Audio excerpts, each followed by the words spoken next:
Hello, my name is Jack Meyer. I'm an interviewer for the Public Library of Cincinnati and Hamilton County. I'm interviewing Mrs. Margaret Soike on November 30th, 2006 at the Wyoming Branch Library. Our camera operator today is Diane Reif. Also present today is Mr. Dick Soike.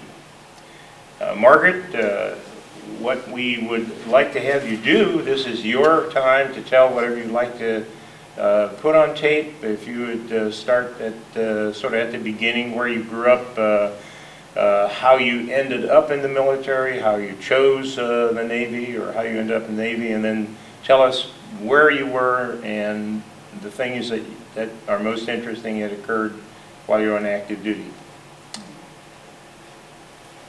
It's yours. Well, my name is Margaret Soike, and I was born in Minneapolis, Minnesota, and spent my formative years there, graduated from West High School, and then attended Valparaiso University in Indiana.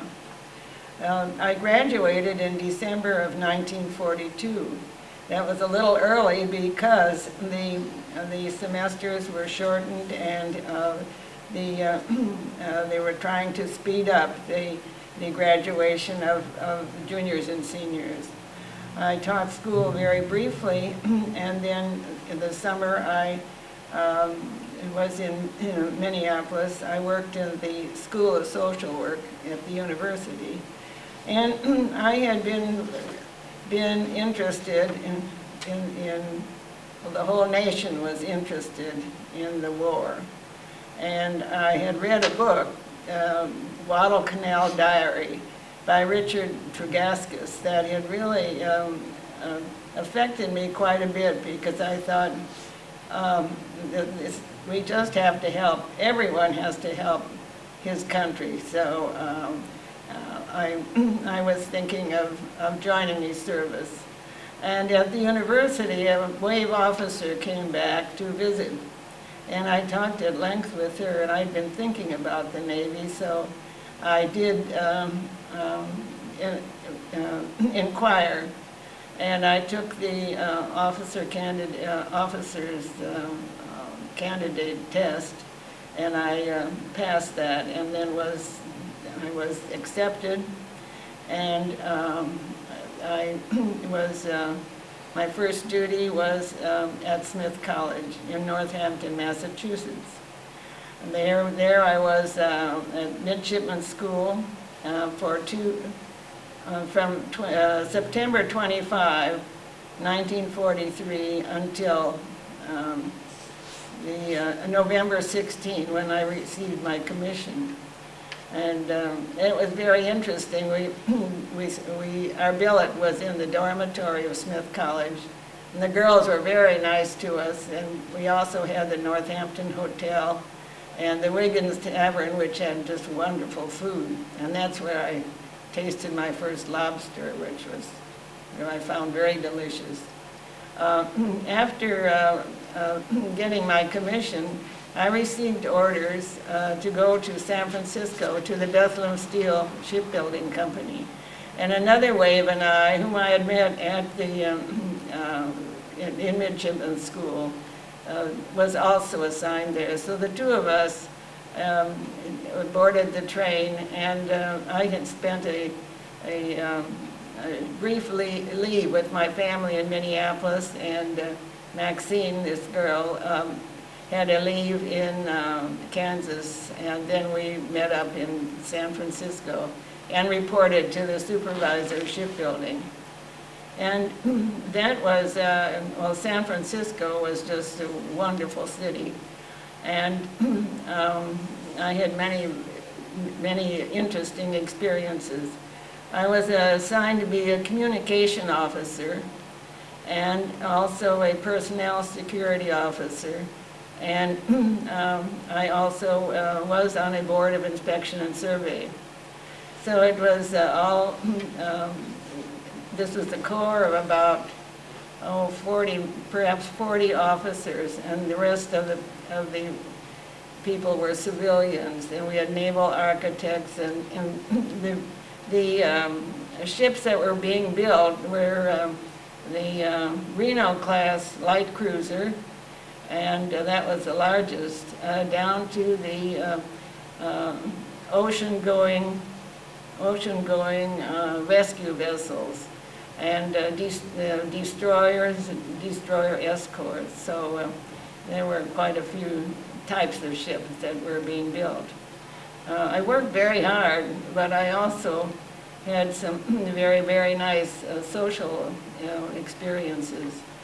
The officers in San Francisco did not have any quarters assigned. The enlisted girls had a hotel taken over for, and there were 600 girls in that.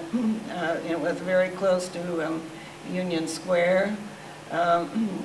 But the officers had to find their own, and San Francisco was very crowded because it was the jumping off place, so to speak, for the Pacific. And one of the waves in our supervisor, Bethlehem Steele, read an article in the paper that said a apartment for rent, $500 a month, and 6 bedrooms, and so that caught her eye. We had been living at the Women's City Club, and we prior to that in hotels. You could only stay in a hotel 5 days, then you had to leave. So this looked like a possibility, and we investigated, and here it was on Nob Hill. It was a beautiful, beautiful place. And after some thought and talking with other girls, other wave officers, we decided to try it. And we had a very, well, we had just a lot of legal advice from the Navy Law Department about our contract. They just advised because the Navy had nothing to do with this apartment, but we decided to rent it. And our commanding officer at Soup Ship said it would never work. They said 12 women, never worked. But we lived there 3 years, and it was just a marvelous experience. We rented out the servants' quarters, and so we were able to live we each contributed $50 a month, and that was enough for the cleaning ladies and just make it run. So it was just a fine experience. When I was in communications, we were doing landline communications, and then later the Navy, we had Navy machines that were much faster, and then there would be a tape. The girls would type, and it would come out as a tape, and then that would be fed into another machine and sent on to the different Navy facilities. And during that time, the 3 years, I also learned code. And this wave friend and I, at the facility, went to night school. And so we knew code, and we would work, we would transcribe the code into English and have the code then bring it back to English. So that was very interesting. So, did you use encrypting machines? In the 12th Naval District, which is San Francisco, the machines were in the headquarters, and that's where our instruction was. But where I was at Bethlehem Steel, it was all English. I mean, it was all plain text. Sometimes there would be messages that came in code. They would be decoded at the 12th Naval District, and I'd have to drive there and receive the message in English, and then be very careful that who got the message and for the storing of the message and so on, because that message was to be carefully guarded. Let's see. On one occasion, I was asked to be a recorder on a Board of Inspection and Survey. And this was a seagoing rescue vessel. It was called an ARS. And that was going to have sea trials in San Francisco Bay.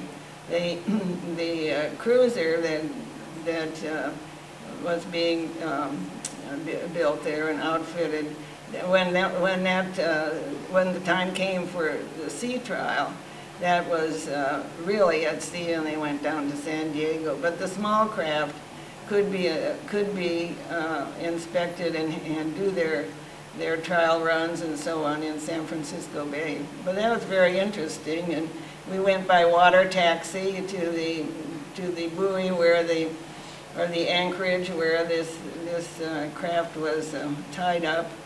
And I even had to climb up a ladder. I wasn't expecting that, but I think it was about 6 runs, and well, everything went fine. This inspection, there was an ordnance inspector and various things that had to be tried out in the ship, and I was up in the pilot house doing with the leader, and we were doing measured mile and port and starboard readings and so on. And the inspections lasted in the morning. Then after a nice lunch with the on board, there was a meeting with the contractors, Bethlehem Steel, and the Navy officers on who would fix or what needed attention, and they were called ship alterations, and the Navy would not accept the ship until everything was agreed upon and the work was completed. So that was very interesting. Was that a one-day event then? It's one day. Did you do that other times or just one? No, it was just one occasion. That was when one of the other wave, who was a marine engineer, and was on vacation, and so we had to have this done because the commissioning and so on we had to do it because the date was coming soon. But I thought that was I enjoyed that very much. Did you get to go to sea on any other occasion?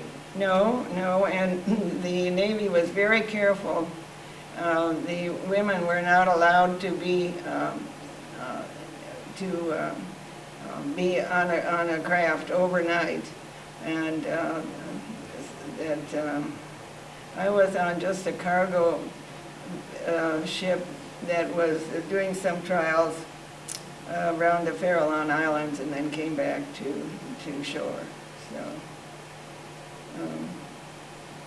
that's and then in personnel security, the workers of the shipyard had to be cleared to work in the CIC, where all the vital parts of the ship, the radar and the um, just navigation equipment and so on.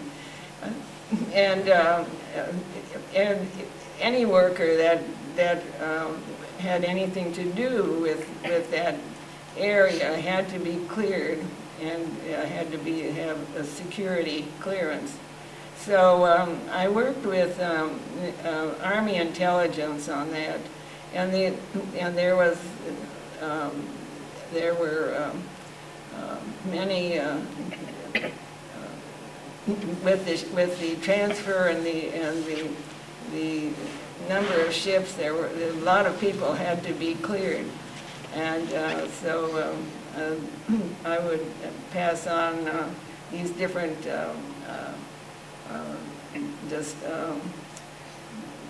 well, whatever information was required onto the Army intelligence, and then received the clearance back.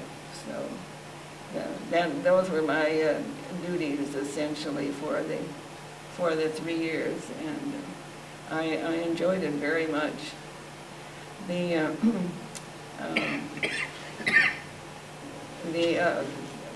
1155 was the address. 1155 California Street was the address of our beautiful apartment, and that was going the 3 years, and it was just a very, very nice experience for that time.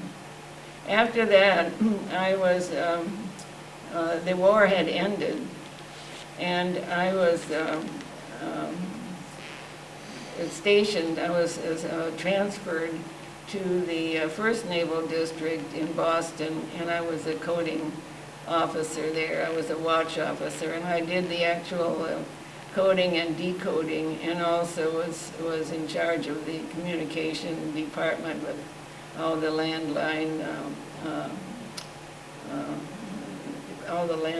equipment. And there again, I had to find an apartment, and was fortunate. There was some Navy officer being transferred, and I could sublet this apartment with 2 other waves, and so that worked very well. It was right near the Boston Commons, so it was close to downtown Boston. And then after that, I was transferred for 1 year to New York City, the headquarters of the 3rd Naval District, and that was down on Wall Street. I was doing this similar to what I was doing in Boston.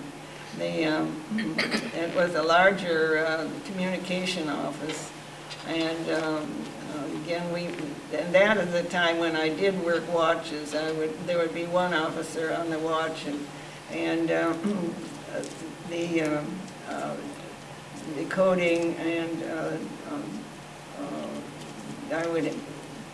that went round the clock, so there was someone on duty all the time.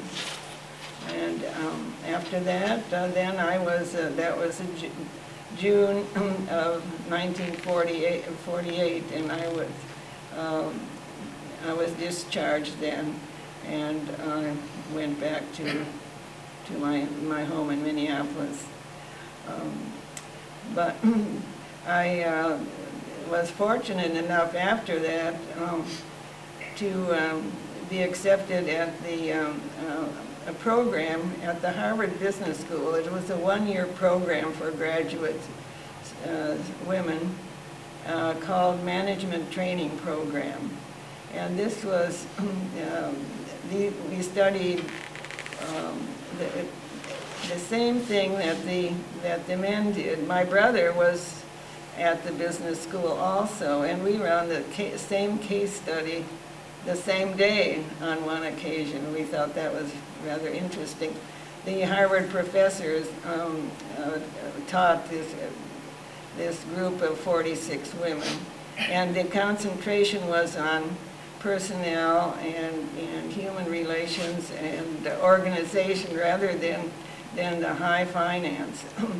It was a one-year program, and I found it very, very, very interesting. So that that lasted until May or June of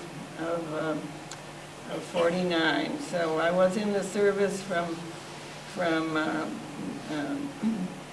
September of 43 to June of 48, and then graduated from this program of the GI Bill of 49. So that's my wartime experience. That's almost 5 years. Did you extend in there, Yes. or did they ask you to, or? I extended. I felt very, I enjoyed the Navy, and with the good duty that I had, San Francisco, Boston, and New York, that was really fine. So, we were paid a man's salary, so it was really fine, and always had very nice social experiences also. And I have a picture here of our apartment in San Francisco. It was on the women's section of the San Francisco Chronicle, and the date is February 18, 1945. And this was it was quite a write-up, and just telling that this apartment was built by the heirs of the Union Pacific Railroad, and it was furnished very, very luxuriously, and had silver service for 24. And I was in charge of the inventory. There were 30 pages of inventory that I had. Then we would have dinner parties, and across in the back here it showed three of the girls that they were preparing the dinner. We'd sign up for a dinner. We'd have a dinner party once a month, or maybe a little more frequently. But the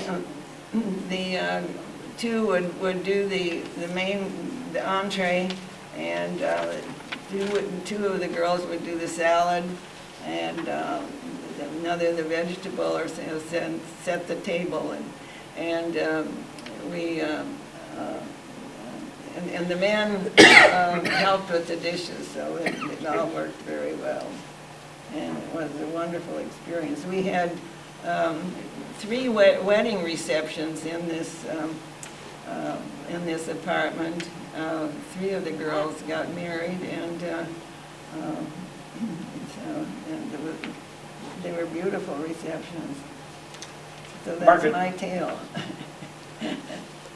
Yeah, the title there, if you can't see, it says Waves and Luxuries, so that was a rather remarkable thing. What was the perhaps the toughest or most challenging part of your time there in San Francisco at Bethlehem? Most frustrating, perhaps? Well, things were in short supply, and just imagine we had in our material department the two women. They were civil service personnel, and one telephone for 2 women, and they were on the. There was just an awful lot of telephoning that had to be done, and we were in short supply, and then well, I don't know how to say this, but that was a difficult thing, and the commander would be changing these girls around, and then we'd have to change all the wiring from underneath, and that was finally our commanding officer said, no, we're going to just not do all this changing, and so so I guess that's it. But as far as challenges, they were new experiences. I felt that coding was, and it was so important, and we had time frame, and you had to learn very quickly, and then, I suppose that's, I had challenges, but then they were every day. How'd you get back and forth from the apartment to the shipyard? One of the men one of the officers had a car, and we would walk down from Nob Hill about 3 blocks, and then he would pick us up, and we would be taken out to 20th Street and 3rd Avenue, I guess it was. And coming home, then we would take a bus. There was transportation, but and we were fortunate to be able to get out there by car in the morning. Stop for a minute. Margaret, after the war, did you stay in touch in any way with the other of the 12 wave officers that were in the apartment there for 3 years together? Yes, I did. We had a round-robin letter that started around 1947 or so. Several of the waves stayed in San Francisco, married and stayed, but others went back to their home cities. And in 1947, one of the girls decided to start a round robin, and it was so popular, and everyone cooperated.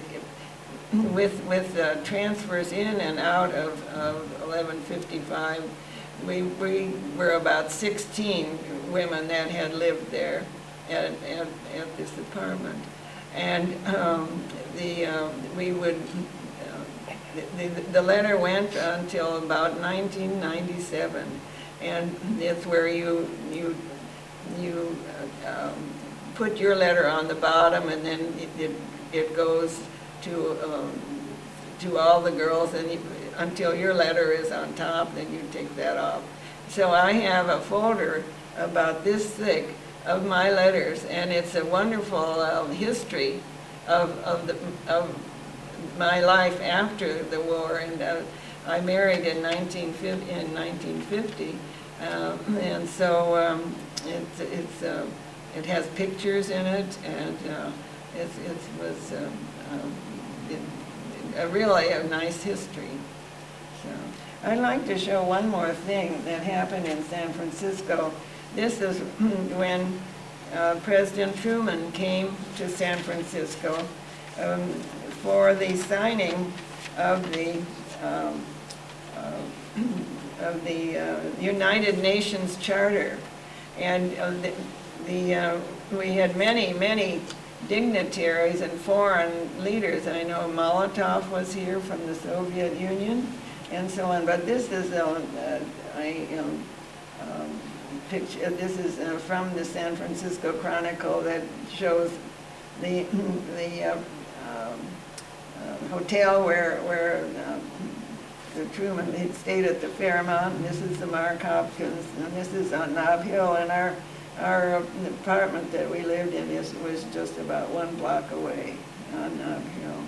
But it says 500 line the streets, and I remember that San Francisco was always crowded, but when all the people came for the United Nations work, there was even much more crowded. But of course, that was a great thing. And I also had occasion to meet Admiral Nimitz. I was in the Fairmont Hotel, and was just ready to get on the elevator, and the door opened, and there was Admiral Nimitz, and so I changed the salute with him. So that was fun. But I felt the Navy was wonderful. I was proud to be in the Navy. I really worked very hard, But as you can see, I had some very fine social experiences and living quarters. The Navy, well, 5 years of being Navy and thinking Navy, it just was a wonderful experience. And then I think the GI Bill was a great thing that helped our nation with the education of these veterans, and it was a great economic benefit to the country. So I was very proud to have served. It was a privilege for me to serve. And I had 2 brothers also in the Navy in World War II. And we were a Navy family. So that's my story. All right, Margaret, thank you so much for coming and sharing all that with the Veterans History Project.